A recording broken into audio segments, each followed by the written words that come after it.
ഞാൻ ചിലത് പറയാം, അതുണ്ടെങ്കിൽ നിങ്ങൾ ഒന്നിനും പറ്റൂല എന്ന് മനസ്സിലാക്കിയാൽ മതി. സ്വന്തമായൊരു പ്ലാൻ ഇല്ല, സ്വന്തത്തെക്കുറിച്ചൊരു ധാരണ ഇല്ല, പക്ഷെ മറ്റുള്ളവരെ കുറിച്ച് നല്ല കാഴ്ചപ്പാടുണ്ട്.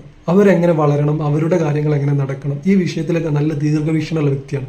കല്യാണ വീട്ടിൽ മറ്റൊക്കെ കണ്ടിട്ടുണ്ടാകും, മറ്റുള്ളവരെ നിയന്ത്രിക്കാൻ വല്ലാത്ത താല്പര്യമാണ് ഇവർക്ക്. സ്വന്തത്തെ നിയന്ത്രിക്കാൻ അറിയില്ല, സ്വന്തം കാര്യത്തിൽ ഒരു അഭിപ്രായവും ഉണ്ടാവില്ല. മറ്റുള്ളവരുടെ സന്തോഷം കെടുത്തുക എന്നുള്ളതാണ് ഇവരുടെ സന്തോഷം. മറ്റുള്ളവരുടെ ഭാര്യമാർ പിണങ്ങിയതിലോ മറ്റുള്ളവരുടെ കുടുംബത്തിൽ നടന്ന പ്രശ്നങ്ങളോ എണ്ണിപ്പൊറുക്കി പറയാൻ 100 നാവായിരിക്കും. സ്വന്തം ജീവിതത്തിലേക്ക് വന്നാൽ ഭാര്യ പിണങ്ങിയതിലോ അല്ലെങ്കിൽ കുടുംബത്തിലെ മറ്റു പ്രശ്നങ്ങളോ ഇതിനെക്കുറിച്ചൊന്നും ഒന്നും പറയാനുണ്ടാവില്ല. തന്നെ ഒന്നിനും പറ്റില്ല എന്ന് തനിക്ക് തന്നെ നന്നായിട്ട് അറിയാം.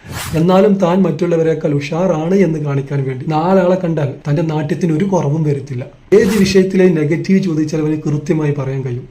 സ്വന്തം ജീവിതത്തിലോ മറ്റുള്ളവരുടെ ജീവിതത്തിലോ ഒരു നന്മ എടുത്ത് പറയാൻ പറഞ്ഞാൽ അതുപോലും ചിലപ്പോൾ അവന് പറയുന്നത് ഇഷ്ടമുണ്ടാവില്ല. കല്യാണം മുടക്കാൻ ഉഷാറായിരിക്കും,